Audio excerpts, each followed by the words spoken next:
এই কোরআনে কারীম আল্লাহ রাব্বুল আলামিন নিজে কি করেছেন, অবতীর্ণ করেছেন এবং সংরক্ষণের দায়িত্ব আল্লাহ রাব্বুল আলামিন নিজে নিয়েছেন। কোরআনে কারীম এমন এক গ্রন্থ, কোরআনে কারীম এমন এক কিতাব, মানুষের জন্য সংবিধান। এই কোরআনে কারীম দেখলেও সব। কোরআনে কারীম কি চোখ দিয়ে দেখলেও কোরআনে কারীম, চোখ দিয়ে দেখলেও কোরআনে সওয়াব পাওয়া যাবে, স্পর্শ করলেও কোরআনে কারীমের ভিতরে হাত দিয়ে স্পর্শ করলেও সওয়াব পাওয়া যাবে, কোরআনে কারীম তেলাওয়াত করলেও সওয়াব পাওয়া যাবে। প্রত্যেকটি হরফ, প্রত্যেকটি আয়াত, প্রত্যেকটি নক্তা সবগুলো বরকতময়, ফজিলতপূর্ণ। এমন কোরআনে কারীম, এই কোরআনে কারীম ব্যাপারে ইতিপূর্বে যারাই কি করেছে, বিরোধিতা করেছে কোরআনে কারীমকে নিয়ে, কোরআনে কারীম সত্য না, যারাই কোরআনে কারীমকে নিয়ে মতবিরোধ করেছে তারাই পরাস্ত হয়েছে, তাদেরকে আল্লাহ রাব্বুল আলামিন ধ্বংস করে দিয়েছেন।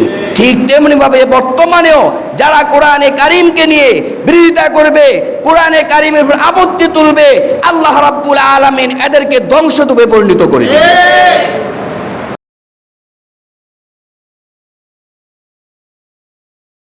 نؤمن به ونتوكل عليه ونعوذ بالله من شرور أنفسنا ومن سيئات أعمالنا من يهده الله فلا مضل له ومن يضلله فلا هادي له ونشهد أن لا إله إلا الله وحده لا شريك له ونشهد أن سيدنا وسندنا وحبيبنا ومولانا محمدا عبده ورسوله أرسله بالحق بشيرا ونذيرا وداعيا إلى الله بإذنه وسراجا منيرا أما بعد فأعوذ بالله من الشيطان الرجيم بسم الله الرحمن الرحيم إنا نحن نزلنا الذكر وإنا له لحافظون صدق الله مولانا العظيم بلغ العلا بكماله كشف الدجى بجماله حسنت جميع خصاله صلوا عليه وآله উপস্থিত সম্মানিত মুসল্লিয়ানে কেরাম, মহান আল্লাহ রাব্বুল আলামিনের দরবারে লাখো কোটি শুকরিয়া, যিনি আমাদেরকে পবিত্র দিন জুমার সালাতের পূর্বে কিছু সময় কোরআন এবং হাদিস থেকে আলোচনা শোনার জন্য বসার তৌফিক দান করেছেন। সেই মহান সত্তা আল্লাহ রাব্বুল আলামিনের দরবারে শুকরিয়া আদায়ার্থে বলি আলহামদুলিল্লাহ। কোরআনে কারীমের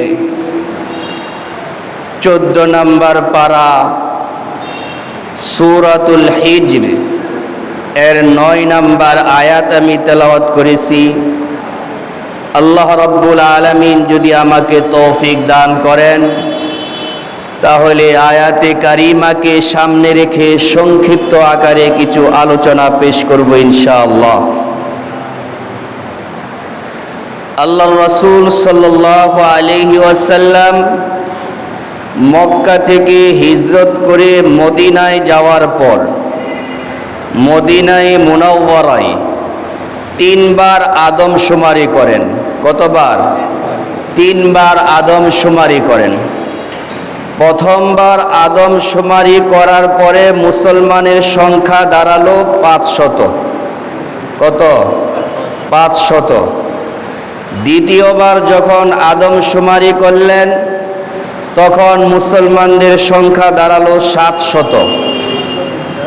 তৃতীয়বার যখন আদমশুমারি করলেন তখন মুসলমানদের সংখ্যা দাঁড়ালো 1500, 1500।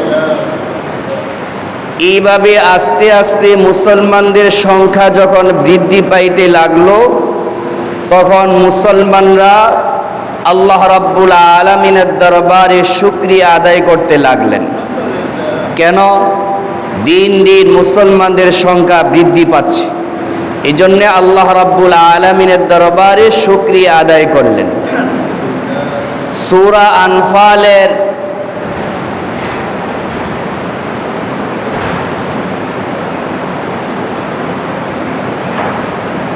26 নম্বর আয়াতের ভিতরে আল্লাহ রাব্বুল আলামিন ইরশাদ করেছেন, ওয়াজকুরু ইয আনতুম কলিল। স্মরণ করো সেই সময়ের কথা যখন তোমরা ছিলে অল্প। তোমাদের সংখ্যা কি ছিল? একেবারে অল্প ছিল। মুসলমানদের সংখ্যা একেবারে অল্প ছিল। মুস্তাদআফুনা ফিল আরদ, জমিনের ভিতরে তোমরা দুর্বল ছিলে। সংখ্যায় অল্প ছিলে, জমিনের ভিতরেও তোমরা দুর্বল ছিলে। তাখাফুনা আইয়াতাখাত্তাফাকুমুন নাস, তোমরা এই ভয় করতে যে মানুষ হঠাৎ করে তোমাদেরকে উঠিয়ে নিয়ে যাবে।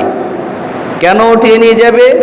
সংখ্যায় যেহেতু তোমরা দুর্বল ছিলে, এই জন্য তোমরা এই ভয় করতে যে মানুষ হঠাৎ করে তোমাদেরকে উঠিয়ে নিয়ে যাবে, তোমাদের উপর আক্রমণ করবে।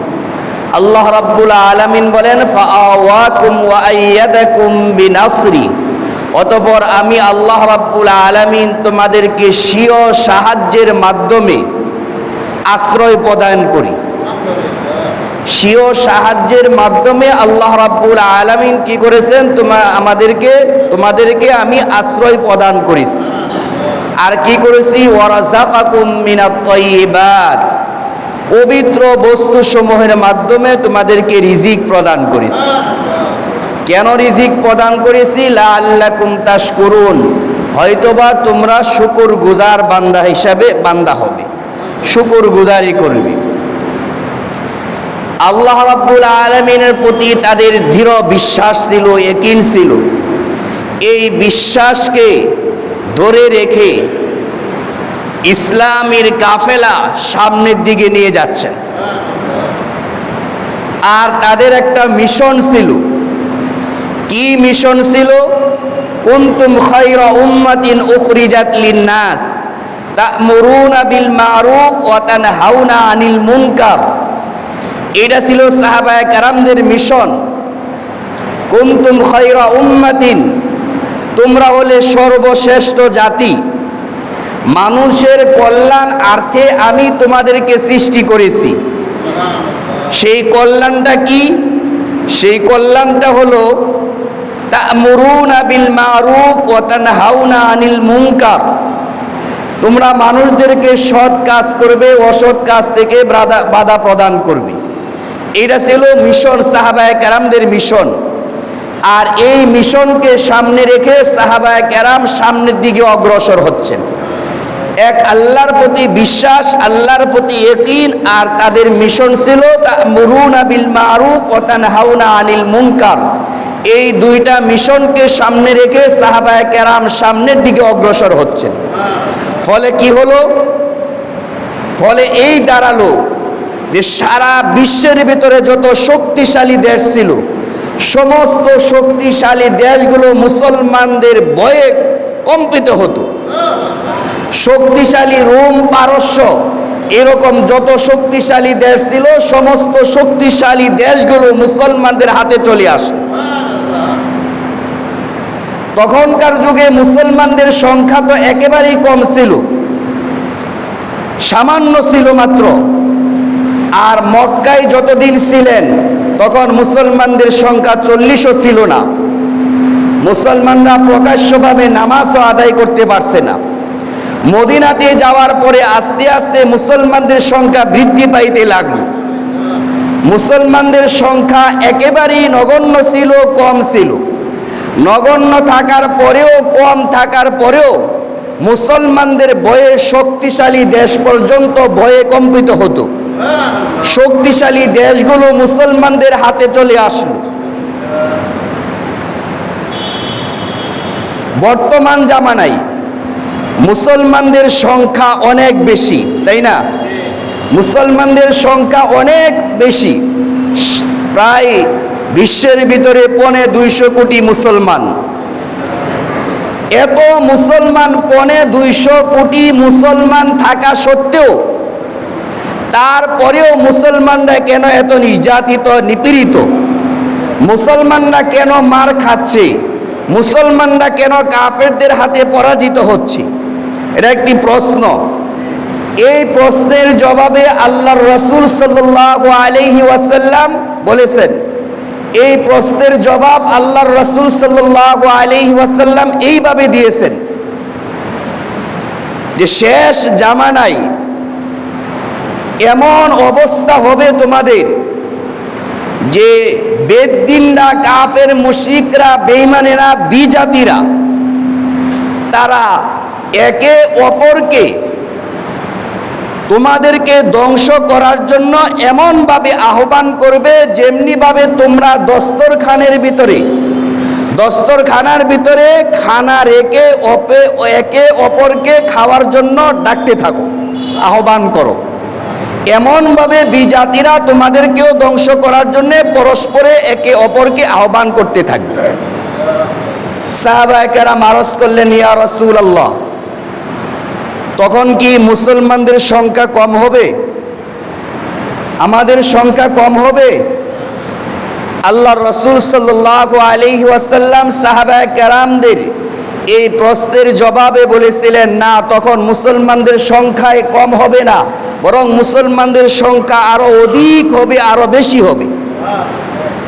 সাহাবায়ে কেরাম পুনরায় প্রশ্ন করলেন, তাহলে মুসলমানরা কেন পরাজিত হবে, লাঞ্ছিত হবে, অপমানিত হবে? আল্লাহর রাসূল সাল্লাল্লাহু আলাইহি ওয়াসাল্লাম সাহাবায়ে কেরামদের প্রশ্নের জবাবে বলেছিলেন যে দুইটি কারণ। এক নাম্বার কারণ হলো দুনিয়ার লোভ। কি? দুনিয়ার লোভ, পদের লোভ, ক্ষমতার লোভ।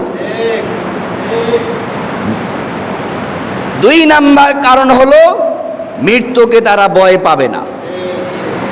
মৃত্যুকে ভয় পাবে, আর দুনিয়ার লোভ, ক্ষমতার লোভ, পদের লোভ, এই দুইটা কারণে মুসলমানরা সংখ্যায় অধিক হওয়ার কারণেও তারা অপমানিত হবে, লাঞ্ছিত হবে। কাফের, মুশরিকরা, বেঈমানেরা তারা মুসলমানদের উপর আক্রমণ করবে, মুসলমানদের দেশের উপর আক্রমণ করবে, কোরআনের উপর আক্রমণ করবে, হাদিসের উপর আক্রমণ করবে, উলামায়ে কেরামদের উপর আক্রমণ করবে।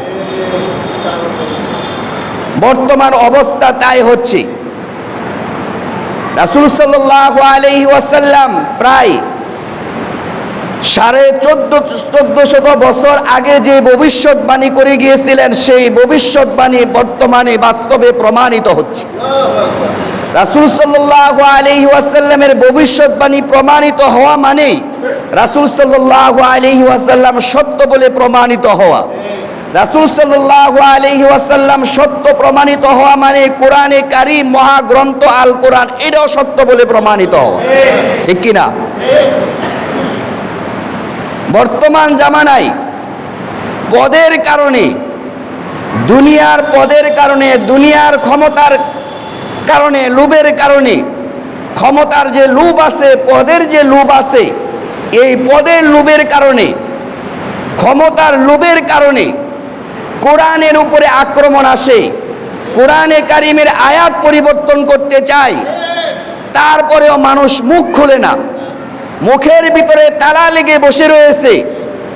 মহাগ্রন্থ আল কোরআন এইটাকে পরিবর্তন করতে চায়, আয়াতকে পরিবর্তন করতে চায়, কোরআনে কারীমের বিধানকে পরিবর্তন করতে চায়। কিন্তু ক্ষমতা লোভীরা, পদ লোভীরা এরা কি করছে? মুখের ভিতরে তালা লেগে বসে রয়েছে, কেন বসে রয়েছে? যদি প্রতিবাদ করে তাহলে তাদের ক্ষমতা চলে যাবে, তাদের পথ চলে যাবে, নেতারা তাদেরকে ভালোবাসবে না। এটাই মূল কারণ, অন্য কোনো কারণ না। রাসূল সাল্লাল্লাহু আলাইহি ওয়াসাল্লাম এইটাই উপদেশ দিয়েছিলেন, এইটাই ভবিষ্যৎবাণী করে গিয়েছিলেন যে এমন একটি জামানা আসবে যেই জামানার ভিতরে মুসলমানদের সংখ্যা অধিক হবে, তারপরেও মুসলমানরা অপমানিত হবে, লাঞ্ছিত হবে। কাফের মুশরিকরা বেদ্দিনেরা মুসলমানদের উপর আক্রমণ করবে, কোরআনের উপরে আক্রমণ করবে, উলামায়ে কেরামদের উপরে আক্রমণ করবে, মুসলমান দেশের উপর আক্রমণ করবে। তারপরে মুসলমানরা কি করবে? মুখের ভিতরে তালা লাগিয়ে বসে থাকবে, প্রতিবাদ করবে না। প্রতিবাদ করলে ক্ষমতা চলে যাবে, প্রতিবাদ করলে নেতৃত্ব চলে যাবে, প্রতিবাদ করলে নেতাদের কাছে ভালো থাকবে না। ওই কারণ এইটাই। কোরআনে কারীম সত্য, আল্লাহ রাব্বুল আলামিন কোরআনে কারীম যে কোরআনে কারীম অবতীর্ণ করেছেন এটা সত্য ওয়াদা করেছেন। আর এই কোরআনে কারীম অবতীর্ণ করার পরে আল্লাহ রাব্বুল আলামিন ঘোষণা করে দিয়েছেন, ইন্না নাহনু নাযালনা যিকরা ওয়া ইন্না লাহু লাহাফিজুন। এই কোরআনে কারীম আমি অবতীর্ণ করেছি, এর সংরক্ষণের দায়িত্ব আমি আল্লাহ রাব্বুল আলামিন নিজেই নিয়ে নিয়েছি।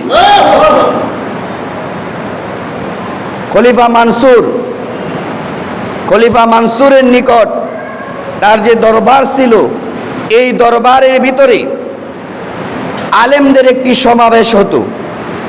জ্ঞানী গুণী বিজ্ঞানীরা সেই সমাবেশে উপস্থিত হতো। ঘটনাক্রমে একদিন সেই সমাবেশের ভিতরে খলিফা মানসুরের দরবারে এক ইহুদি আলেম জ্ঞানী ব্যক্তি উপস্থিত হলো। ওই ইহুদি আলেম অত্যন্ত সুন্দরভাবে উপস্থাপনা করল। কিছু কথা বক্তব্য দেওয়ার পরে খলিফা মানসুর ওই ইহুদি আলেমের প্রতি মুগ্ধ হয়ে গেল। মুগ্ধ হয়ে ইহুদি আলেমের নিকট প্রস্তাব দিল, তুমি মুসলমান হয়ে যাও। তখন ইহুদি আলেম বলল, না, আমি মুসলমান হব না, কোনোদিন আমি মুসলমান হব না। দরবার থেকে চলে গেল। 1 বৎসর পরে পুনরায় আবার সেই ইহুদি আলেম খলিফা মানসুরের দরবারে মজলিসে উপস্থিত হলো। আগে হয়েছিল ইহুদি আলেম হিসাবে, এবার মুসলমান হয়ে খলিফা মানসুরের মজলিসে, আলেমদের মজলিসে উপস্থিত হল। খলিফা মানসুর জিজ্ঞেস করলো, তুমি আগে বলেছিলে, গত বৎসর বলেছিলে মুসলমান হবে না, এখন দেখি তুমি স্বেচ্ছায় স্ব-ইচ্ছায় মুসলমান হয়ে আমার দরবারে মজলিসে উপস্থিত হবে, এ কারণটা কি? সেই ইহুদি আলেম জবাবে বলল, আমার পেশা ছিল লিখায় আমার পেশা ছিল। আমি বিভিন্ন গ্রন্থ রচনা করতাম, লিখতাম, আর ওই গ্রন্থগুলো লিখে বাজারে বিক্রি করে আমি আমার জীবিকা নির্বাহ করতাম। আমি তাওরাত কিতাবের 3টি কপি রচনা করি, ইনজিলের 3টি কপি রচনা করি, কোরআনে কারীমেরও আমি 3টি কপি রচনা করি। তাওরাতের 3টি কপির ভিতরে, ইনজিলের 3টি কপির ভিতরে, কোরআনে কারীমের 3টি কপির ভিতরে আমি কিছু পরিবর্তন করে দেই, পরিবর্তন করে দেই। এরপরে তাওরাতের 3টি কপি এবং ইনজিলের 3টি কপি, কোরআনে কারীমের 3টি কপি, যে কপির ভিতরে কিছু পরিবর্তন সাধন করি, ওই কপিগুলো আমি বাজারে বিক্রি করার জন্য নিয়ে যাই।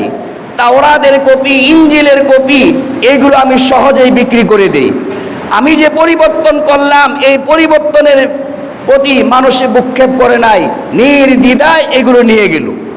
কিন্তু কোরআনে কারীমের যে আমি 3টি কপি পরিবর্তন করেছিলাম, এই 3টি কপি যখন আমি বিক্রি করতে চাইলাম, মানুষ যখন এগুলো দেখলো, হাতে নিল যে কোরআনে কারীমের কপির ভিতরে ভুল রয়েছে, তখন একটি কপিও বিক্রি হলো না, একটি কপিও বিক্রি হলো না। তখন আমি বুঝতে পারলাম, তখন আমার অন্তরে চক্ষু খুলে গেল, মাথা মাথার যে মস্তিষ্ক রয়েছে ওই মস্তিষ্কের ভিতরে আমার জ্ঞান ঢুকে গেল।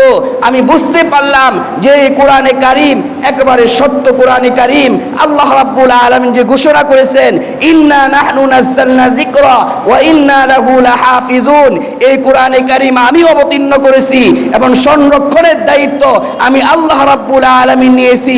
এটা সত্য বলে আমি প্রমাণিত পেলাম, এই জন্য এটা দেখে আমি মুসলমান হয়ে গেলাম।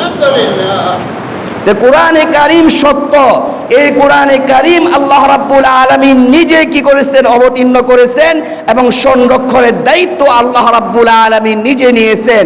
কোরআনে কারিম এমন এক গ্রন্থ, কোরআনে কারিম এমন এক কিতাব, মানুষের জন্য সংবিধান। এই কোরআনে কারিম দেখলেও সব।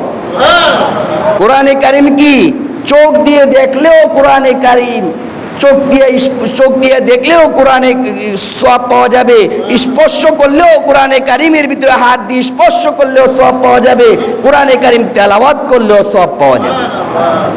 প্রত্যেকটি হরফ, প্রত্যেকটি আয়াত, প্রত্যেকটি নক্তা সবগুলো বরকতময়, ফজিলতপূর্ণ। এমন কোরআনে কারিম, এই কোরআনে কারিম ব্যাপারে ইতিপূর্বে যারাই কি করেছে, বিরোধিতা করেছে কোরআনে কারিমকে নিয়ে, কোরআনে কারিম সত্য না, যারাই কোরআনে কারিমকে নিয়ে মতবিরোধ করেছে তারাই পরাস্ত হয়েছে, তাদেরকে আল্লাহ রাব্বুল আলামিন ধ্বংস করে দিয়েছেন।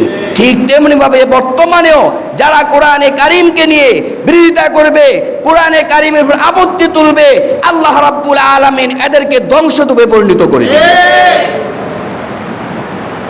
ইন্না নাহনু নাযালনা যিকরা ওয়া ইন্না লাহু লাহাফিজুন। সূরা বাকারার শুরু দিয়ে আর সূরা বাকারার শুরু আয়াত আলিফ লাম মিম যালিকাল কিতাব, এটা এমন একটি গ্রন্থ যে গ্রন্থের ভিতরে বিন্দু পরিমাণও সন্দেহের অবকাশ নেই। আরেক আয়াতের ভিতরে আসছে সূরা বাকারা 3 নম্বর পৃষ্ঠার ভিতরে, ওয়া ইন কুনতুম ফি রাইবিম মিম্মা নাযালনা আলা আবদিনা ফাতু বিসূরাতিন মিন মিসলি ওয়াদউ শুহাদাকুম মিন দুনিল্লাহি ইন কুনতুম সাদিকিন।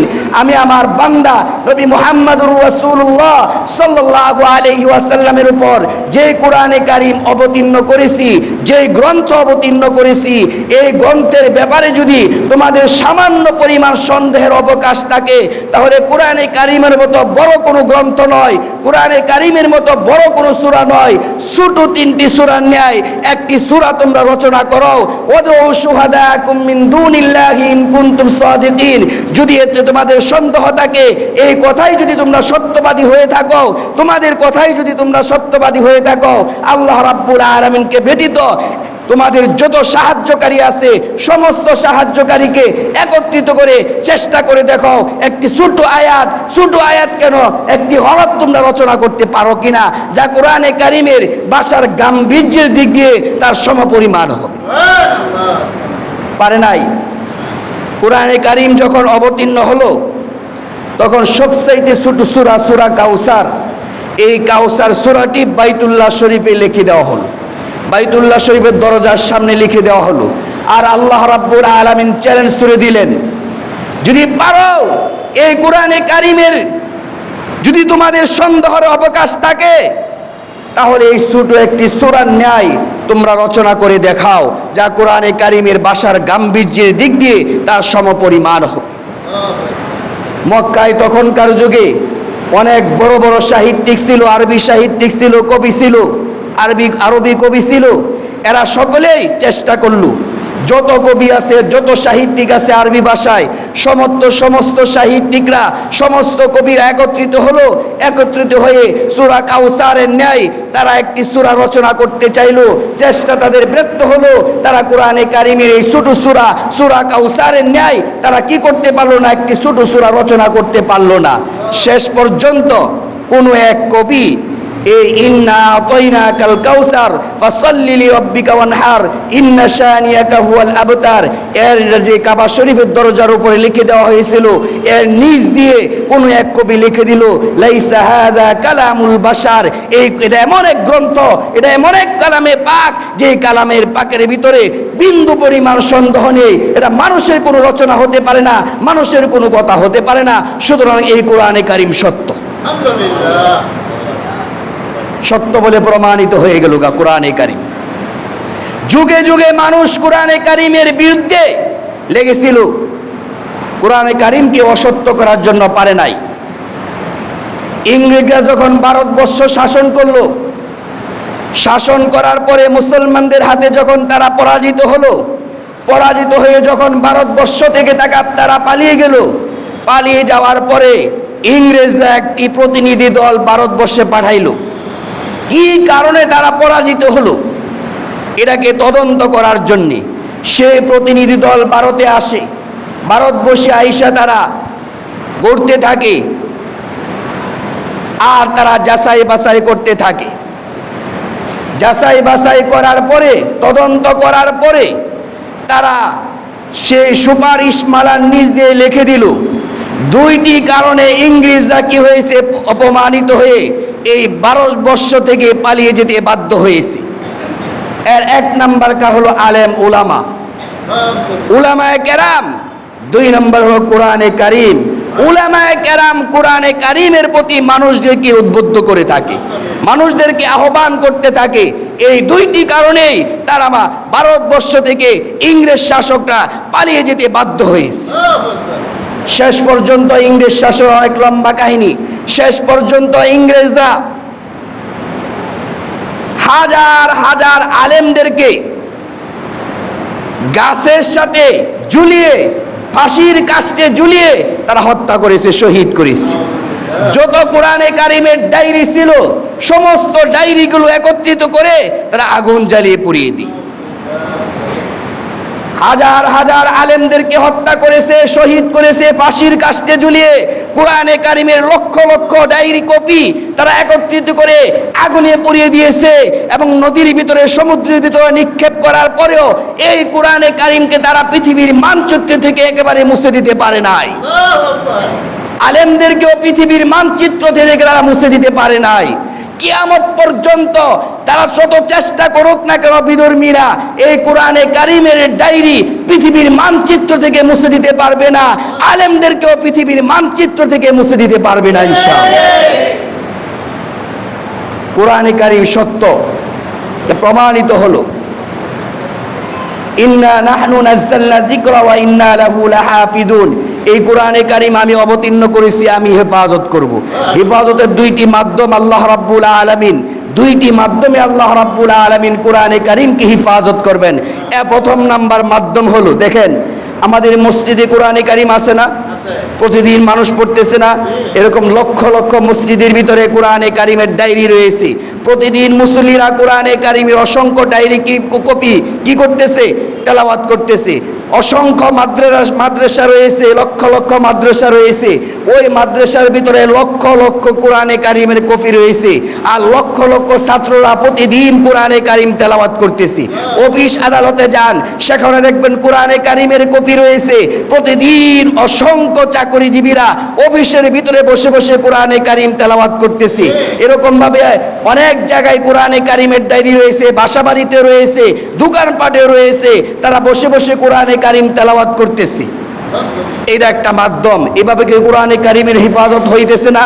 না, আল্লাহ নিজে আয়েশা কোরআনে কারিম হেফাজত করবেন।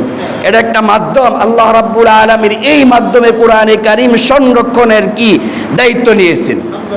কিন্তু এই যে মাধ্যম রয়েছে, মসজিদে কোরআনে কারিমের ডায়েরি রয়েছে, মাদ্রাসাতে রয়েছে, অফিস আদালতে রয়েছে, দোকানপাটে রয়েছে, বাসা বাড়িতে রয়েছে, এর ভিতরে শত্রুদের আক্রমণ আসার সম্ভাবনা রয়েছে। মসজিদে গিয়ে শত্রুর আক্রমণ, মসজিদে ঢুকে শত্রুরা আক্রমণ করে ইচ্ছা করলে সমস্ত ডায়েরিগুলো, কোরআনে কারিমের কপিগুলো নিয়ে যেতে পারে।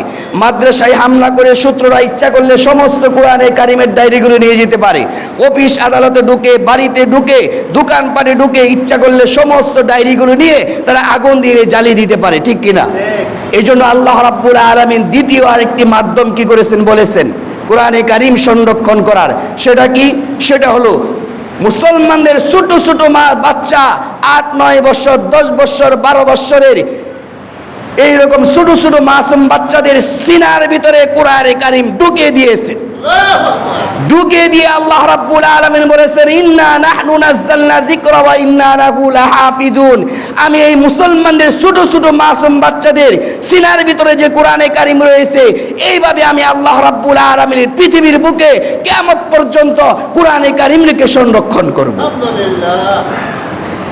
যত কোরআনে কারিমের ডায়েরি আছে পুড়িয়ে দেখ, যত কোরআনে কারিমের ডায়েরি আছে সমুদ্রের ভিতরে নিক্ষেপ করো, আপত্তি নেই। লক্ষ লক্ষ লক্ষ হাফেজ রয়েছে। কয়জন হাফেজকে তারা কি করবে? হত্যা করবে। কয়জন হাফেজকে তারা বিধর্মীরা কি করবে? আগুনে পুড়িয়ে শহীদ করে দিবে। কয়জন হাফেজকে তারা ফাঁসির কাস্টে ঝুলিয়ে কি করবে? শহীদ করবে। লক্ষ লক্ষ যদি হাফেজদেরকে পুড়িয়ে দেওয়া হয়, লক্ষ লক্ষ হাফেজদেরকে যদি শহীদ করে দেওয়া হয়, তারপরে খুঁজে পাওয়া যাবে অসংখ্য হাফেজ রয়েছে, অসংখ্য বাচ্চারা রয়েছে, তাদের সিনার ভিতরে কোরআনে কারিম রয়েছে। শুরু থেকে নিয়ে সূরা নাস পর্যন্ত এক বসায় বসে কোরআনে কারিম শুনিয়ে দিবি। তাতারিদ একটি গোত্র ছিল, সম্প্রদায় ছিল তাতারিদ নামে তখনকার যুগে। এই তাতারিদ সম্প্রদায় তারা বাগদাদে হামলা করলো। কোথায়? বাগদাদে হামলা করলো মুসলমানদের উপরে। 2 লক্ষ মুসলমানদেরকে তারা শহীদ করে দিল। 2 লক্ষ মুসলমানদেরকে শহীদ করলো তাতারিদ গোত্রের লোকেরা, সম্প্রদায়ের লোকেরা। ফুরাত নদী আর দজলা নদীর পানি মুসলমানদের রক্তে রঞ্জিত হয়ে গেল, লাল হয়ে গেল। মুসলমানদের যত কোরআনে কারিমের কপি ছিল ঘরের ভিতরে, সমস্ত কপিগুলো তারা একত্রিত করে ওই দজলা নদী আর ফুরাত নদীতে তারা নিক্ষেপ করলো। এমন ভাবে নিক্ষেপ করলো যে ফুরাত নদী আর দজলা নদীর এপার থেকে ওপার পর্যন্ত একটি রাস্তা হয়ে গেল গা। আর এই কোরআনে কারিমের উপর দিয়ে তারা তাদের সোয়ারি নিয়ে এপার থেকে ওপার তারা কি চলাফেরা করত, তাদের ঘুর সোয়ারি নিয়ে তারা চলাফেরা করত। কোরআনে কারিমের যে ডায়েরি ছিল, সমস্ত ডায়েরিগুলো কপিগুলো যখন দজলা নদী আর ফুরাত নদীতে নিক্ষেপ করা হলো, তখন কোরআনে কারিমের অক্ষরগুলো কালো অক্ষরে লেখা, সমস্ত কালো অক্ষরগুলো পানির সাথে মিশে দজলা নদী আর ফুরাত নদীর সমস্ত পানিগুলো কি হলো? কালো হয়ে গেল গা। এমন ভাবে তারা কোরআনে কারিমকে অপমানিত করলো, লাঞ্ছিত করলো। যখন সমস্ত ডায়েরিগুলো ফুরাত নদী আর দজলা নদীতে নিক্ষেপ করা হলো, তখন তারা ভাবলো যে পৃথিবীর মানচিত্রের ভিতরে আর কোনো কোরআনে কারিম পাওয়া যাবে না, একটিও কোরআনে কারিমের কপি পাওয়া যাবে না। তারা নিজেদেরকে সফল মনে করলো, নিজেদেরকে কামিয়াব মনে করলো, সফল মনে করলো যে আমরা সফল হয়ে গেছি, পৃথিবীর মানচিত্র থেকে কোরআনে কারিম আমরা মুছে দিতে পেরেছি। এমন সময় ঘটনাক্রমে ছোট একটি মাসুম বাচ্চা 8-9 বছরের, এই মাসুম বাচ্চাটি দাঁড়িয়ে আলিফ লাম থেকে নিয়ে সূরা নাস পর্যন্ত দাঁড়িয়ে এক বছর ভিতরে আলিফ লাম থেকে নিয়ে সূরা নাস পর্যন্ত তারা সে শুনিয়ে দিল। তখন তারা বলতে লাগলো যে আমাদের সকল প্রচেষ্টা আজকে ব্যর্থ হয়ে গেল, আমরা নাকামিয়াব হয়ে গেলাম, আমরা সফল হলাম না। আমরা সমস্ত ডায়েরিগুলো যদিও আমরা দজলা নদীতে এবং ফুরাত নদীতে নিক্ষেপ করেছি, কিন্তু দেখা গেল মুসলমানদের একটি বাচ্চা মাত্র 8-9 বছরের, এই বাচ্চাটি দাঁড়িয়ে আলিফ লাম থেকে নিয়ে সূরা নাস পর্যন্ত আমাদেরকে শুনিয়ে দিয়েছি। সুতরাং আমরা যত চেষ্টা করি না কেন, পৃথিবীর বুক থেকে কোরআনে কারিমের পৃথিবীর মানচিত্র থেকে, পৃথিবীর বুক থেকে কোরআনে কারিমের এই ডায়েরি, কোরআনে কারিমের এই কপি কোনোভাবেই নিচ্ছিন্ন করা যাবে না, শেষ করা যাবে না। তারা স্বীকার করল। তো কোরআনে কারিম যে সত্য, কোরআনে কারিম আল্লাহ রাব্বুল আলামিন কি করেছেন? অবতীর্ণ করেছেন, নাজিল করেছেন। এর দায়িত্ব আল্লাহ রাব্বুল আলামিন নিজে নিয়েছেন। ইন্না নাহনু নাযালনা যিকরা ওয়া ইন্না লাহু লাহাফিজুন। আমি কোরআনে কারিম অবতীর্ণ করেছি, এই কোরআনে কারিমের সংরক্ষণের দায়িত্ব আমার। কে বলেছেন? আল্লাহ রাব্বুল আলামিন বলেছেন। আল্লাহ রাব্বুল আলামিন আসমান থেকে নেমে এসে কোরআনে কারিম সংরক্ষণ করবেন। আল্লাহ বলেছেন আমি কোরআনে কারিম অবতীর্ণ করেছি, আমি এর সংরক্ষণের দায়িত্ব নিলাম। এই বলে এই কথা নয়, এই অর্থ নয় যে আমরা নাকে তেল দিয়ে ঘুমাবো। আল্লাহ রাব্বুল আলামিন কোরআনে কারিম সংরক্ষণের দায়িত্ব নিয়েছেন, এর অর্থ এই নয় আমরা মসজিদে আসলাম, 5 ওয়াক্ত নামাজ আদায় করলাম, আমাদের দায়িত্ব শেষ হয়ে গেল। এর অর্থ এই নয় যে আল্লাহ রাব্বুল আলামিন কোরআনে কারিম অবতীর্ণ করেছেন, নিজে দায়িত্ব নিয়েছেন। এর তৈ নয় কোরআনের উপরে আঘাত আসবে, কোরআনে আয়াতকে পরিবর্তন করতে চাইবে আর আমরা প্রতিবাদ করব না, এর তৈ নয়। যদি এই হইতো তাহলে আল্লাহর রাসূল সাল্লাল্লাহু আলাইহি ওয়াসাল্লাম রণাঙ্গনে ঝাঁপিয়ে পড়তেন না, উহুদের যুদ্ধ কায়েম হতো না, বদরের যুদ্ধ কায়েম হতো না, খন্দকের যুদ্ধ কায়েম হতো না, আহজাবের যুদ্ধ কায়েম হতো না। আল্লাহ রাব্বুল আলামিন আমাদেরকে দায়িত্ব দিয়েছেন, সেই দায়িত্ব যদি আমরা যথাযথভাবে পালন না করি, কিয়ামতের ময়দানে, হাসরের ময়দানে আল্লাহ রাব্বুল আলামিনের কাছে আমাদের জবাবদিহি করতে হবে। আপনারা জানেন, শুনেছেন, ভারতের শিয়া ওয়াকফ বোর্ডের যিনি সাবেক চেয়ারম্যান ছিলেন ওয়াসিম রেজভি, নাম কি? ওয়াসিম রেজভি, কোরআনে কারিমের 26টি আয়াতের উপরে আপত্তি তুলে তা পরিবর্তনের জন্য ভারতের সুপ্রিম কোর্টে সে কি করেছে? রিট করেছে, পরিবর্তন করতে হবে। আমরা আজকে এই মসজিদ থেকে এর নিন্দা এবং তীব্র প্রতিবাদ জানাচ্ছি। শুধু তীব্র নিন্দার প্রতিবাদ জানাইলে চলবে না।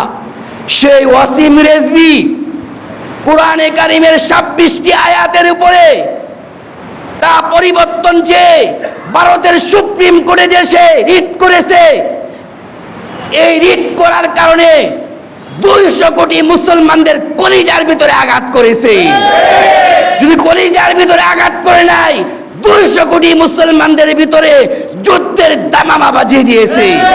শুধু তাই নয়, আমরা আজকে এই মসজিদ থেকে হুঁশিয়ার উচ্চারণ করতে চাই, হুঁশিয়ার করে দিতে চাই, পৃথিবীর যেই কোনো প্রান্ত হোক না কেন, যেই কোনো প্রান্তে হোক না কেন, কোরআনে 26টি আয়াত কেন, যদি একটি হরফও কেউ পরিবর্তন করতে চায়, একটি বিধানও পরিবর্তন করতে চায়, তাহলে মুসলমানরা ঘরে বসে থাকবে না।